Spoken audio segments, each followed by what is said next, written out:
Hi guys, so as you can see, I've got all my gear out here, getting ready for World Champs. I go away with the course World Champs next week, and this is a time where I like to get all my gear out, make sure I've got everything.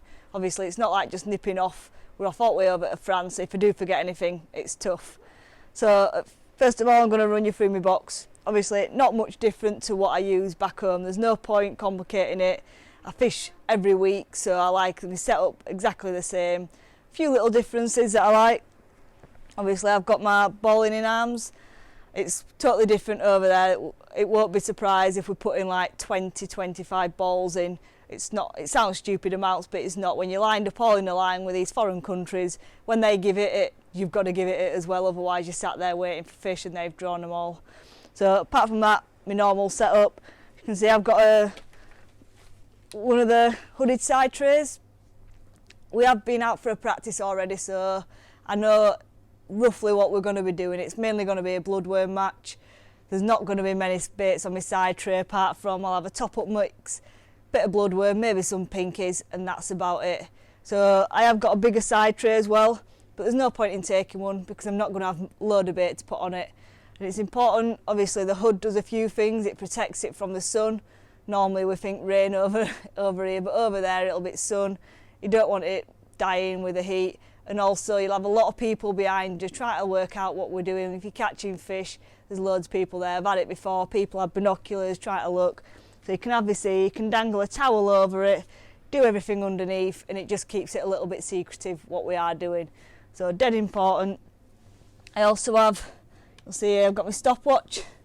So got to keep an eye on time. We only get 4 hours in the actual match. We get 5 4-hour practice sessions as well, Monday to Friday. So with 4 hours, you don't want to be wasting time. If you sat there 5-10 minutes without a bite, you need to know that you've been there that long and move. So I like to keep an eye on the time. That just sits there, not in way. Got my pole support. Usually flip it around that way, and most of it, the fishing will be done on the long pole. So we've got 11.5 metre limit. Sat in between my legs and holding it still or running it down. So dead important it is one of these. Obviously there's odd skimmers to be caught, and roach and perch. Like I say, we've been out for a practice already, so I know sort of what we're getting ourselves in for, and as always it'll be a bit of vital kit. Got my keep net right in front of me, so that's it, bang in front. Got to have a 4 metre net, just the rules that we have, so none of these 2.5 metre commercial nets, they won't get past. Got me 4 metres in length. I think we're quite high off of the actual river due to the bankings being quite steep, so you need to make sure that it gets in water and that fish have got plenty of room. I've got my clicker down here, so there we go. Clicker, that stays on my box, and as much as it's not important really match days because you've got an official sat behind you, they count everything that you get and like update a little board that you get, and they say how many fish you've had each hour, just so the other teams can see how you're getting on. During practice it's good for working out the stamp of fish, so if I know that I've had 40 fish and they've weighed a kilo, we can work out roughly what each fish is, and it just gives you an idea. If you're catching fish this size and you think they don't weigh much but you're getting a decent weight, it's just one of them. It's good to have an idea of numbers and weight. And everything else pretty standard, don't really change much. Like I say, I've got my bowling in arms, and it's important that they slide. So these are the adjustable ones. With it being a river, you don't want to be plumbing up there. You need to be slightly downstream, and if you're bowling in there, you need to make sure that your pole can go on that angle. If I just put it in between my legs or on normal ones, it's going to be straight, and it needs to be downstream a little bit so we can runners float onto it, and that's where we'll probably catch most of us fish. And then, yep, I think that's it for my box. You'll probably see little bits of orange tape on most of the gear. So as you can imagine, and I know I've had comments in the past, all my bait tubs have got Kayleigh on them, why do you need your name on your bait tub? You can imagine the 6 lasses, alt gear gets thrown in a van, alt bait tubs get given to lads running bank, they sort your bait out and bring it back, so at the end of the week you can end up with gear all over the place. So just put in little identification marks. I like a bit of orange tape, write your name on your bait tubs, and you generally get most of your gear back. So now that's the box out of the way and I've shown you all that part, I'm going to move on to my rods next. So as you can see, it looks a bit over the top, but as I've just said, if you're away and you forgot something or you break something, you can't just nip home. So I've got 2 rod bags, a set of sliders and a top kit tube with some whips in, and I've also got another spare one of them that I like to make top kits up in. So if we have a look in the main rod bag, so this is one that I take with me every week, just a bit different. So in here I've got top kits, got a couple of poles, landing net handles, spare top 4s and 5s, and then I've got a depth marker as well. It's an important bit of kit, is that depth marker, because the river actually does come up and go down. So if you plumb up and say it's got 0 on it and then it drops, and if you haven't got that in water, you can be fishing well over depth when you want to be fishing off. So it's a dead important bit of kit. Moving in to the next rod bag. As you can tell, this is a bit of an older one, don't come out all the time. In here I've got a cut down section. So there we go, nice cut down section, got a nice wrap on end of it because that's where I'll be holding on to. And as I said, the pole limit is 11.5 metres and they're pretty strict on that. It's not like saying, oh, we fish 13 metres or there's a 60 metre limit or anything like that. 11.5 metres, and when we were in South Africa last year, I got my pole measured both days. So it's not just one of them rules that they come up with and don't check.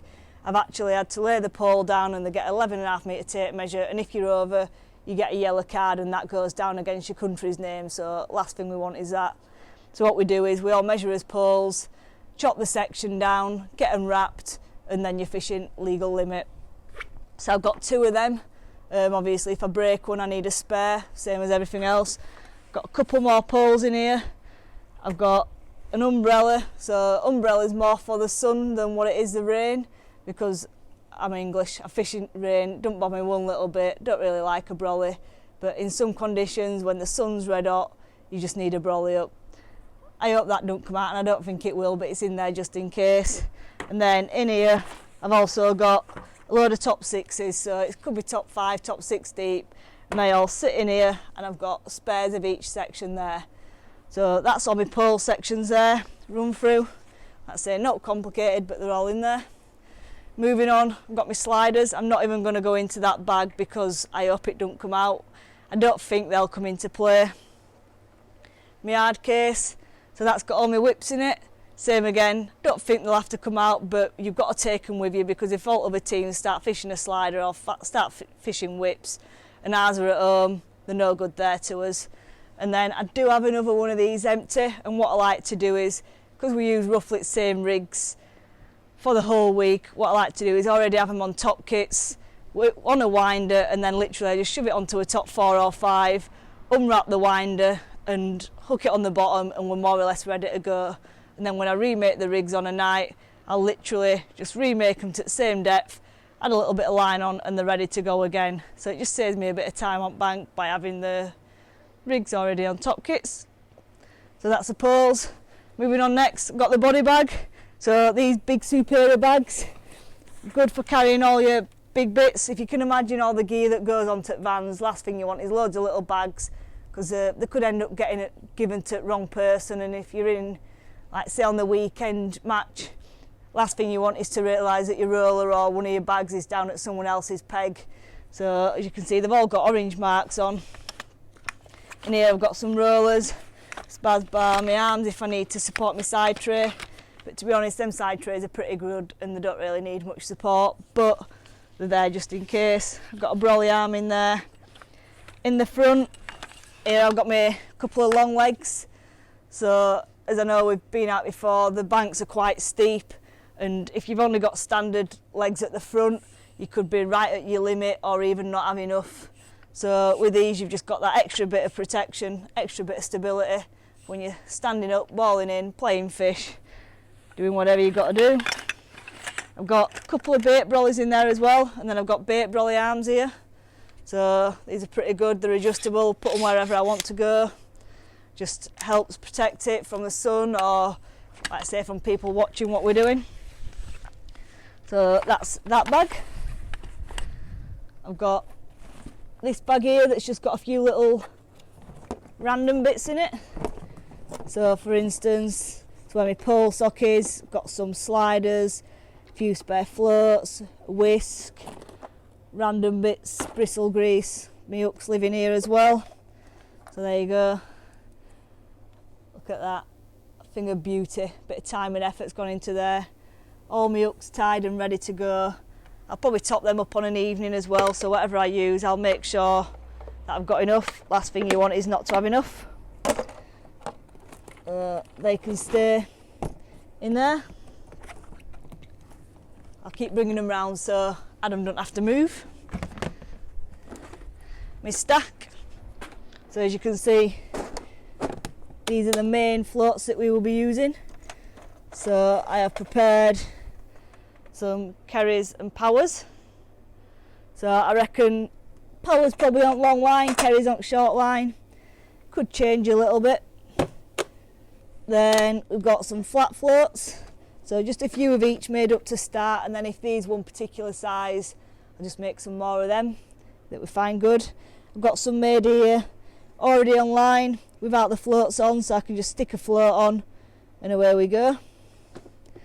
And then all the others are just floats that I might need. So there's some Gloucesters there, some Perfects, a few Bleak rigs and pencil floats. Some big, so I've got some massive floats in there. And then some at the bottom that are just set up ready to go without floats on. So most of these are what I take with me every year. I'll retie the ones that I think we're going to use most. So I've got some fresh rigs made, but some of them I won't use, so they'll stay in there. And then if I do start using them, obviously we'll know during the 5 days practice, I'll obviously remake them, make sure I've got fresh rigs for match days. But there's no point remaking hundreds of rigs every time. Moving on, bait bag. So in here, got loads of towels. Obviously keep your bait covered. Bait tubs, EVA bowls, sprays, measures, so everything's done in measures out there. So it's important to have a full set of measures, like litres, half litres, all your bait needs to be measured, pole cups, other bits like that. In here I've got my spare floats, so I've got all floats, line, hooks, prep bag, net bag, so I carry two nets with me just in case, and then I've got a load of landing net heads as well. A couple of roosts, so they'll just have my top kits on at the side of me. With it being steep banking, I'll probably flip 2 legs out, it'll sit on an angle and sit flat. And then, apart from that, I think that is it. So that is everything that will be coming to the World Champs for me. Hopefully I haven't forgot out.